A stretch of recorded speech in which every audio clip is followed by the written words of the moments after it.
Baik, selamat malam pemirsa. Assalamualaikum warahmatullahi wabarakatuh. Berjumpa lagi dengan saya Iko di EduTalk Baka-Baka. Berakal sehat, bertindak hebat. Baik. Alhamdulillah pada hari ini EduTalk telah kedatangan tamu yang sangat spesial. Kenapa saya bilang spesial? Karena beliau bukan sembarang beliau. Iya, bukan sembarang beliau. Bukan sembarang beliau. Tentunya beliau ini memiliki jejak-jejak edukasi yang sangat banyak, ya kan? Beliau itu seorang pendidik, seorang fasilitator, seorang pengajar praktik, dan kalau ada lagi yang lain-lain mungkin beliau akan duduk semua itu. Dan para penonton EduTalk, ya, usahakan nonton terus kan di channel Pindara Studio, karena disinilah tempatnya kita berbincang-bincang terkait dengan pendidikan dan elemen-elemennya. Langsung saja, mungkin saya tidak perlu perkenalkan, nanti saya persilahkan tamu saya memperkenalkan dirinya lebih detail, karena nanti kalau saya kenalkan jangan sampai salah. Kalau salah bahaya terjadi protes. Oke pemirsa, ya baik, langsung saja tamu kita mungkin bisa memperkenalkan diri. Baik, terima kasih Bang Iko ya. Jadi nama saya Bambang Jaladri. Saya adalah seorang guru SMP di Kabupaten Konawe Selatan. Tepatnya adalah SMP Negeri 37 Konawe Selatan. SMP 30 Konawe Selatan hari ini. Saya menjadi guru itu sejak 2007, kemudian terangkat menjadi PNS adalah 2009 hingga sekarang. Oh iya, pengalamannya Bapak juga sebagai apa itu pengajar praktik ya, fasilitator itu dimulai sejak kapan? Untuk pengajar praktik, saya menjadi pengajar praktik di Kabupaten Konawe Selatan itu pada pendidikan guru penggerak angkatan 4. Sedangkan untuk fasilitator itu fasilitator pendidikan guru penggerak angkatan 8, termasuk calon guru penggerak rekognisinya adalah angkatan 8. Calon penggerak rekognisi angkatan 8. Calon guru penggerak rekognisi angkatan 8, tapi sekarang sudah selesai. Sudah selesai. Tinggal tunggu kelulusan saja. Tinggal tunggu pengumuman berhasil atau tidak. Tapi insya Allah kalau saya rasa dari jejak-jejak yang telah dilalui Bang Bambang ini, kayaknya insya Allah lulus lah, ya kan? Dan kalau lulus, kita akan kuras isi kepalanya biar bisa kita ambil dan kita implementasikan di sekolah kita masing-masing, ya kan? Baik. Insya Allah. Baik.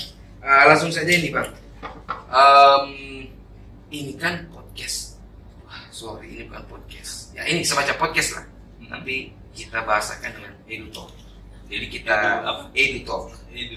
Jadi kita tempatnya kita berbincang-bincang tentang pendidikan benar. Jadi segala hal terkait pendidikan kita akan kupas, mulai dari hal-hal yang normatif maupun yang normatif. Baik, Bang, berbicara tentang pendidikan. Abang ini kan pendidik, ya kan? Iya. Pendidik. Nah, menurut abang yang sebagai seorang pendidik ini, apa sih itu pendidikan, Bang? Pendidikan kalau menurut saya tentunya adalah memanusiakan manusia.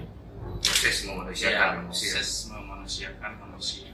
Apakah manusia itu belum manusia? Secara kualitas kemanusiaan itu selalu mengalami pergeseran. Iya. Karena pergeseran kemanusiaan itu kan dimulai kalau kualitas kemanusiaan secara filsafat ilmu dimulai dari orang yang tidak tahu di tidak tahu. Kemudian ada orang yang tidak tahu di tahu. Selanjutnya ada orang yang tahu di tidak tahunya dan orang yang tahu di tahu. Jadi untuk bisa menjadi manusia yang seutuhnya adalah untuk menjadi kualitas kemanusiaan sampai pada tahap tahu di tahu. Tahu di tahu. Berarti ada 4 tahapan tadi ya. Secara filosofis keilmuan ada 4 tahapan tadi. Dia mungkin apa ya? Orang yang tidak tahu kalau dia tidak tahu. Ya, orang yang tidak tahu bahwa dirinya tidak tahu bagaikan katak di dalam sumur. Jadi kalau disebut bahwa manusia adalah seperti itu, sebagai homo sapiens, makhluk yang berpikir, tentunya kualitas kemanusiaan itu belum memenuhi syarat untuk menjadi disebut sebagai manusia. Ada juga yang dia itu tahu bahwasanya dia itu tidak tahu. Nah, itu orang yang tahu diri. Iya, tahu diri kan, dia tahu kalau tidak tahu. Dirinya tidak tahu. Tapi yang lebih bagus lagi ya kayaknya dia tahu kalau dirinya nggak tahu. Dan juga Dia bahwa dirinya tahu. Nah, tahu nomor dua. Dia tahu kalau dirinya nggak tahu. Kemudian dia berusaha bagaimana ketidaktahuan itu dia tahu. Benar-benar. Jadi pendidikan pada dasarnya ya bagaimana menciptakan manusia itu menjadi seutuhnya seorang manusia. Kualitas kemanusiaan Kualitas bisa kemanusiaan. sampai pada tingkatan tahu ditahunya sebagai manusia. Sebagai manusia seutuhnya. Baik, baik Bang. Selanjutnya gini, berbicara pendidikan, pasti ada satu hal yang melekat erat pada pendidikan, yaitu profesi. Profesi ini bisa kita sebut sebagai guru atau pendidik. Ya, kalau di sekolah-sekolah guru mungkinnya, kalau di perguruan tinggi dosen, ya kan. Padahalnya ya sama tugasnya. Menurut abang ini yang sudah lebih 10 tahun ya jadi guru ya, sudah lebih dari 10 tahun. Apa sih arti guru menurut abang ini? Maksudnya mengikut terkait dengan profesi. Iya, arti guru itu apa sih? Guru ya tentunya kalau menurut istilah digugu dan ditiru akan menjadi seorang yang diteladani oleh murid-muridnya, memberikan pengetahuan-pengetahuan yang tentunya nanti bisa bermanfaat bagi masa depan murid-muridnya. Seperti itu. Terkait dengan profesi ya apa ya, semua orang menganggap bahwa pekerjaan itu adalah profesi, tapi sesungguhnya banyak pekerjaan yang belum bisa disebut profesi, karena untuk bisa menjadi sebuah profesi itu tentunya ada syarat-syarat tertentu yang disebut dengan profesi. Dan adalah untuk bisa menjadi sebuah profesi tentunya ada beberapa kriteria yang harus dimiliki oleh seorang guru untuk menjadi seorang profesi. Banyak pekerjaan di sana yang menyusulnya adalah profesi. Profesi saya adalah sebagai A, B, C. Iya betul. Karena yang namanya pekerjaan belum tentu ya. Karena kalau lihat bahasa profesi berarti dia secara kinerja ya kan profesional. Ya, profesional ada syarat-syarat, ada bisa disebut sebagai profesi. Jadi pemirsa yang menonton Edu Talk ini yang dia profesinya sebagai guru, kita harus sering-sering refleksi gitu. Iya kan, apakah profesi guru sudah profesional atau belum? Iya kan, walaupun disebut bahwa guru itu adalah sebuah profesi, tapi kita juga harus merefleksi bahwa kita harus betul-betul menjiwai profesi itu menjadi profesi. Baik, selanjutnya terkait dengan sistem pendidikan. Tentunya semua hal itu harus ada sistematikanya, ya kan? Tujuannya ya agar lebih terstruktur lah jalannya ya, lebih rapi. Terkait dengan pendidikan, sistem itu ada dalam berupa kurikulum ya, dalam berupa kurikulum. Nah ini banyak isu-isu yang saya dengar, bukan isu, kadang-kadang ada celotehan, omongan-omongan orang, ya kan. Pernah juga ada yang saya ditanya kalimat ini, karena saya bingung jawabnya bagaimana, ya kan. Saya bilang, nantilah, silakan nonton saja di YouTube, pasti ada ahlinya yang akan menjawab. Nah, pertanyaan itu kayak begini. Kenapa kayak itu kurikulum itu terus? Ya kan? Berubah terus. Pada dasarnya sama aja belajar dia juga. Kalau seandainya yang bilang katanya kurikulum yang dulu itu gagal, lah kita ini berarti produk gagal. Saya bilang, jangan juga bilang begitu. Soalnya juga kita produk dulu. Tunggu jawabannya, nanti nonton di YouTube. Ada yang mau jawab itu ahlinya. Mungkin bisa berikan pencerahan. Saya coba sedikit elaborasi Nah. terkait dengan itu ya. Kalau elaborasi pemirsa, perhatikan baik-baik. Ngeri. Jadi begini, kenapa kurikulum itu besar? Karena memang zaman itu berubah. Apakah sama antara murid kita atau kita pada saat menjadi murid dengan murid-murid kita yang kita ajar sekarang sebagai guru? Apakah sama yang dialami? Apakah pengalaman belajarnya sama atau tidak? Karena zaman selalu berubah, makanya metode di dalam pembelajaran dan hal-hal yang berkaitan dengan pembelajaran itu juga harus mengalami penyesuaian sesuai dengan perkembangan zaman. Karena perubahan adalah sebuah keniscayaan. Nah, jadi semua yang ada di alam ini itu pasti berubah. Pasti berubah. Yang tidak berubah hanya dua. Yang pertama adalah perubahan itu sendiri dan pencipta perubahan. Nah, Ya kan? Perubahan itu sendiri tidak pernah berubah karena dari dulu selalu berubah. Itu adalah prinsip ketetapan yang tidak pernah berubah. ya benar. Ya kan? Pencipta perubahan juga. Ya, jangan berani-berani macam berubah yang itu. Hancur gitu. Hancur. Ya, kan? Jadi pada dasarnya ya perubahan itu sebuah keniscayaan, ya kan? Pasti terjadi. Pasti Kalau orang terjadi. yang tidak mengikuti perubahan perkembangan zaman, tentunya dia akan tergilas oleh zaman. Nah, benar sekali. Dalam hal apapun itu, Yes. dalam hal apapun itu kan, dalam hal apapun itu. Mau di pendidikan, mau dia ya ini aja lah, di dunia ekonomi aja lah, dunia ekonomi. Dulu itu masih kirimnya lewat pos, lewat wesel. Sekarang sudah tidak ada wesel, ya sudah pakai ATM. Sekarang juga hampir-hampir kartu ATM nggak terpakai karena sudah ada web banking, sudah ada. Saja sudah ada. Baik. Nggak, perangko nggak tahu masih ada atau enggak sampai sekarang saya sudah nggak tahu. Ya paling materai. Kalau materai harus, materai harus.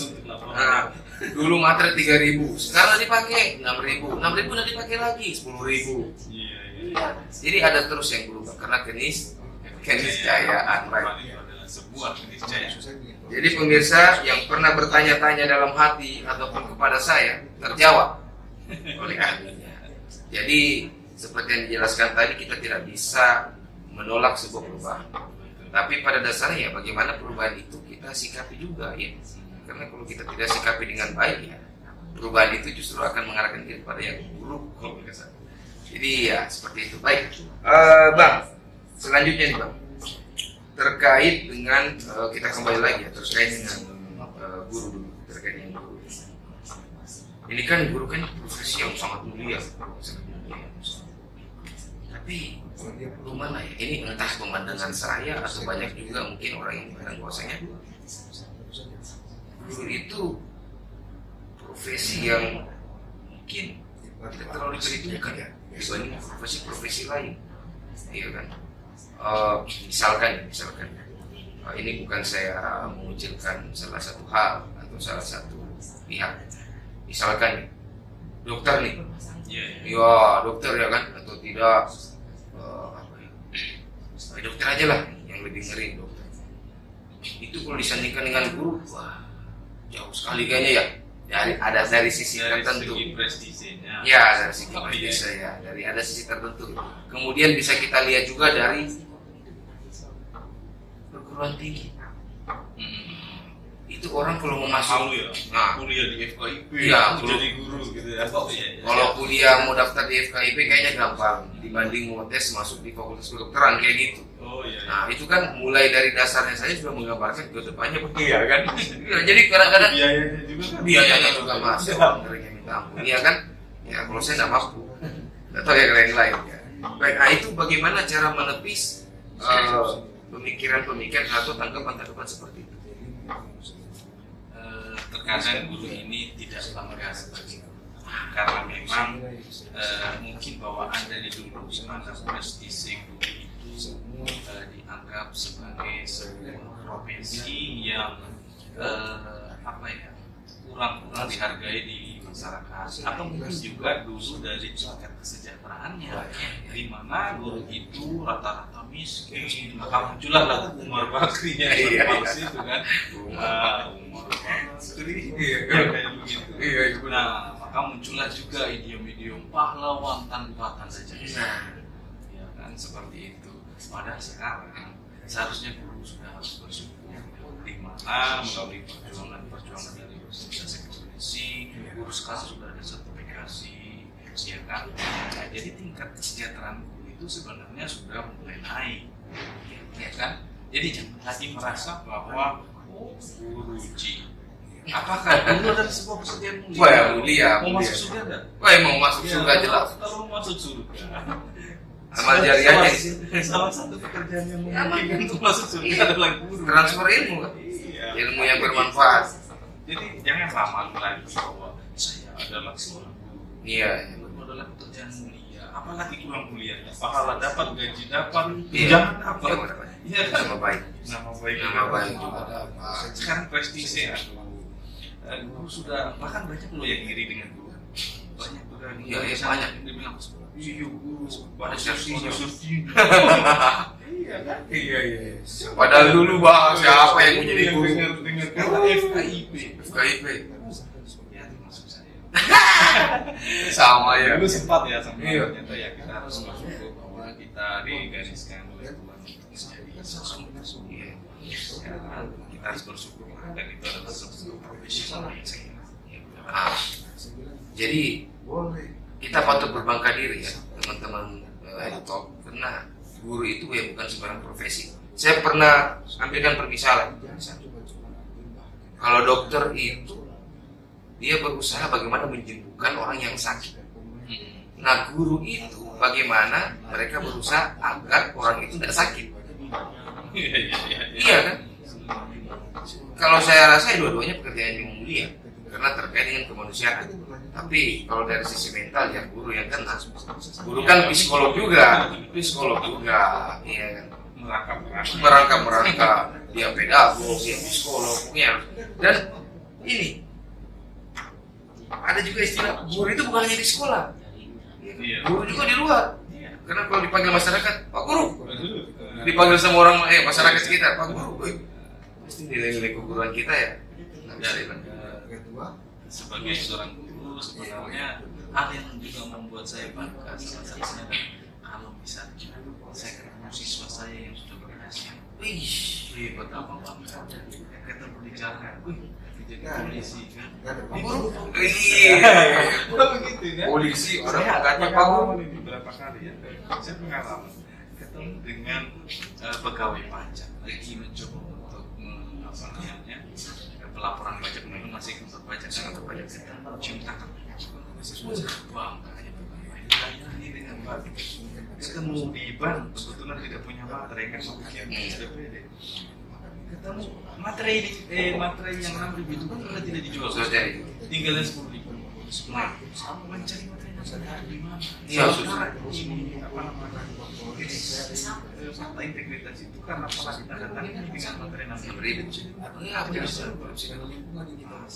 Dengan siswa saya, ternyata dia adalah pegawai bank. Kebetulan saya ketemu siswa saya pegawai bank. Lagi aku lagi cuci rumah. Mau kemana? Ini ada surat tugas saya tinggal sampai di khususnya. Lantas siswa itu apa masalahnya Pak Guru? Ini saya siswa play, tapi di mana bisa dapat materai? Dia sudah biasa dengan beberapa Pak Guru. Wah, Nah, dari situ. Ini pegawai bank kemudian di apa ya? Yang lebih membuat saya bangga adalah ternyata siswa saya ini jadi pegawai bank. Nah, itu kebanggaan itu ketika melihat dengan sukses. Jadi guru-guru di sana ya yang mungkin menonton podcast ini, jadi pikirkanlah murid kita itu sebagaimana kita memikirkan anak-anak kita. Karena kebanggaan yang ketika kita melihat murid kita suksesnya. siapa guru? Gimana ke sekolah dulu? Siapa guru? Iya, gitu. Disebut Pak Bambang. Dia pindah sekolah, semua sekolah anakku di sana. Asalnya Pak Bambang jangan pindah. Oh dia pindah, cari tahu di mana. Kita mau ke sana juga. Baik, selanjutnya gini Pak. Apa Pak lagi? Apa?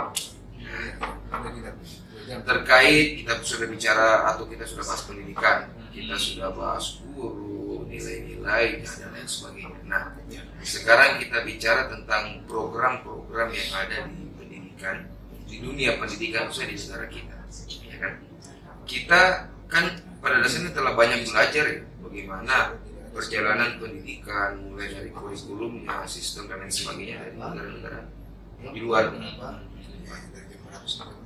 Apa sih yang menjadi dasar, ya kan? Kenapa kita mesti mengambil hal-hal yang dari luar? Maksudnya kita mesti terlalu banyak belajar dari luar, yang mana notabene negara kita ini pada dasarnya negara yang masih dalam proses berkembang, terus dengan kearifan lokal, budaya yang sangat banyak, yang sangat luas, berwarna dan lain sebagainya. Itu gimana sih cara mengimplementasikannya? Jadi apa ya? Jadi bimbang karena banyak guru-guru yang pusing kadang-kadang gitu. Bilang, iya kalau di negara maju enak, di kita di negara susahnya apa? Belum wilayah kita begini, kita harus masih banyak belajar. Mungkin kalau saya ada hal-hal yang mungkin kita pertimbangkan gitu ya untuk pendidikan. Saya kira pemerintah juga sudah mendengar itu, di mana ada pergeseran paradigma. Kalau kita terlalu membanggakan kita mengadopsi teori global, Montessori, kemudian Robert dan Matagore, di sekarang ternyata sudah mulai kembali kepada kearifan lokal yang kita miliki sendiri, yaitu Dewantara. Ya kan? Jadi teori-teorinya dikembangkan pada kurikulum Merdeka sekarang, kemudian pada berbagai platform seperti PMM, platform Merdeka Mengajar, di mana itu untuk menunjang implementasi kurikulum Merdeka.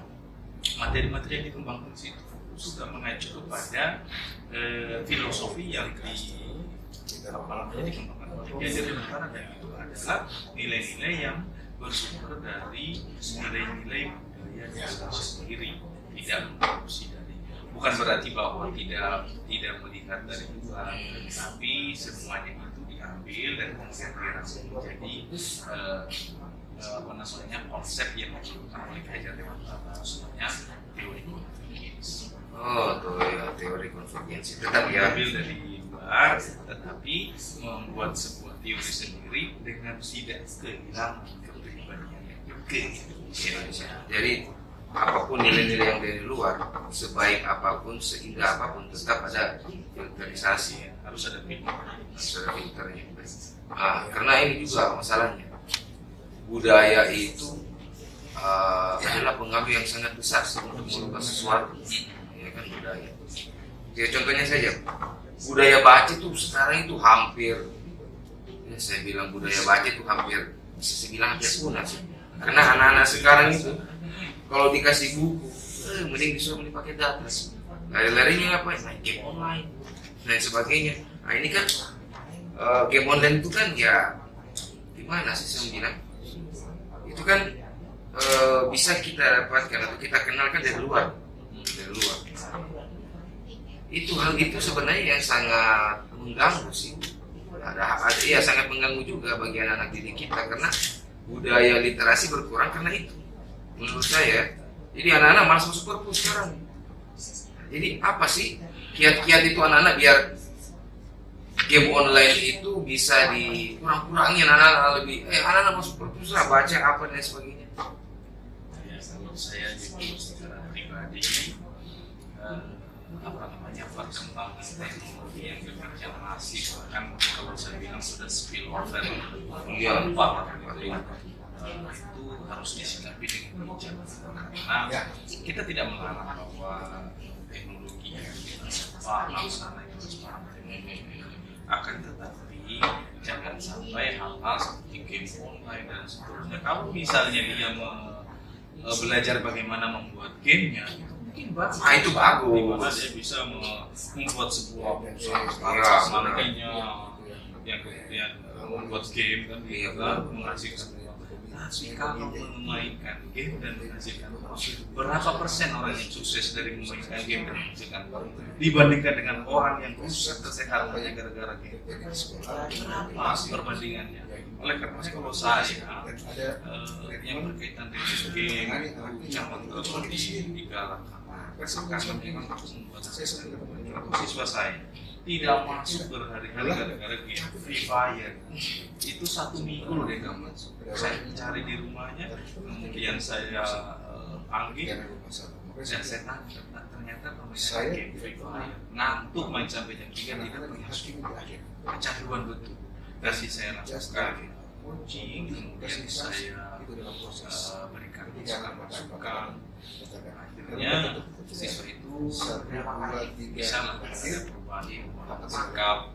Saya sengaja masuk tidak datang kok dengan saya. Padahal sebenarnya dia bisa melakukan tapi kan dengan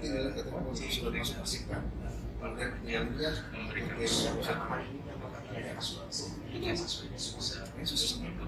dan masuk sekolah.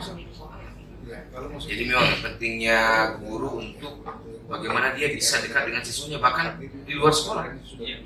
Ada ini sebenarnya. Ini juga menjadi peran penting bagi orang tua. Iya kan? Karena ya daya dukung sekolah di lingkungan luar ya orang tua tentunya. Ya kan bagaimana mampu mengedukasi anaknya, ya memberikan nilai-nilai karakter lah, kan biar poin-poin yang ada di sekolah dan itu didapatkan. Nah, berbicara game online ini kita berbicara tentang hal-hal yang instrumental seperti perkembangan teknologi dan digitalisasi. Tidak tanpa terkecuali ya pendidikan kita. Bahkan pendidikan kita dari segala aspek itu terdigitalisasi, ya kan dan terdigitalisasi. Saya itu terkadang berpikir begini juga sih. Kita jangan sampai terlena dengan kemajuan zaman yang berbasis teknologi, ya kan? Karena pada dasarnya hakikat itu tidak ada di situ. Karena teknologi hanya instrumen, tapi banyak juga dari kita tenggelam di situ. Akhirnya orientasinya kita itu akhirnya berubah menjadi ultra slavery modern system, perbudakan di era modern. Jadi kita belajar, diperbudak. Akhirnya orientasinya kita belajar. Ujung-ujungnya orientasinya hanya dari segi kuantitatif saja. Setelah ini mau kerja apa? Dari ini saya mau masuk sini kerja ini. Orientasinya itu padahal ada hakikatnya kita lupakan. Nah itu bagaimana itu Pak? Bagaimana itu Bang ya? Untuk memberi pemahaman kepada kita semua nih, baik dari siswa, guru ataupun orang tua. Kiat-kiatnya lah.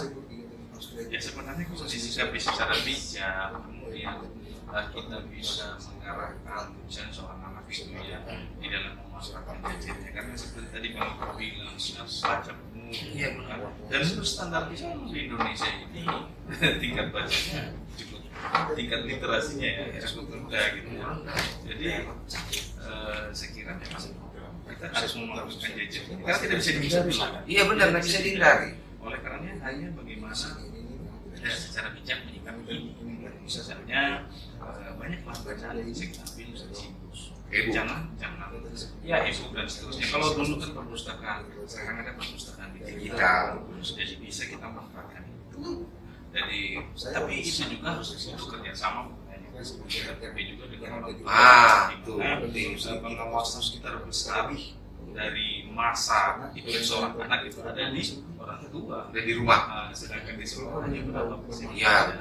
sehingga orang tua juga jadi lakukanlah pengawasan kepada gadget-gadget yang dipinjamkan atau diberikan kepada anak. Di situ kan ada fitur-fitur parental. Iya benar. Sehingga harus diproteksi, dikoneksikan dengan HP orang tuanya, bisa dikontrol gitu apa yang dibuka. Karena zaman sekarang apa saja bisa dilihat anak-anak. Yang dulu tabu sekarang mungkin mau dibilang tabu lagi sudah tidak bisa, karena apa? Di era spillover digitalisasi sekarang ini kan semua bisa dibuka oleh anak-anak kan.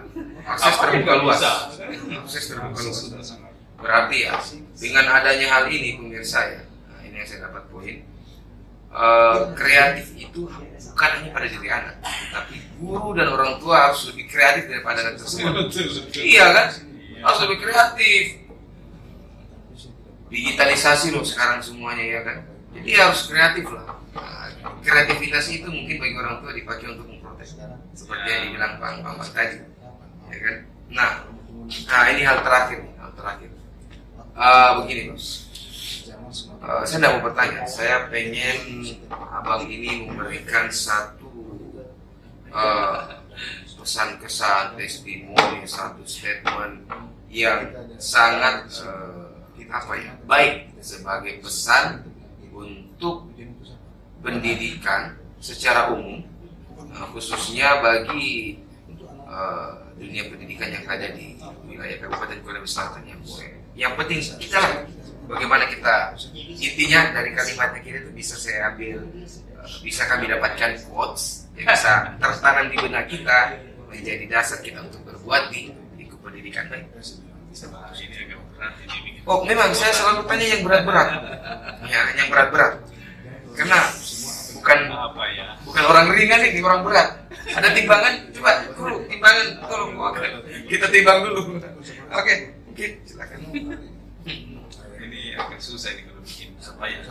Kuat atau apa sih? Pokoknya testimoni ya. Iya, testimoni terkait dengan pendidikan pada umumnya, bisa juga terkait pesan atau ya pesan lah, atau motivasi dan sebagainya. Saya kira kalau pendidikan itu tidak bisa kita berjalan sendiri, maka seluruh stakeholder yang terkait dengan pendidikan itu bisa bekerja sama di dalam mencapai tujuan pendidikan.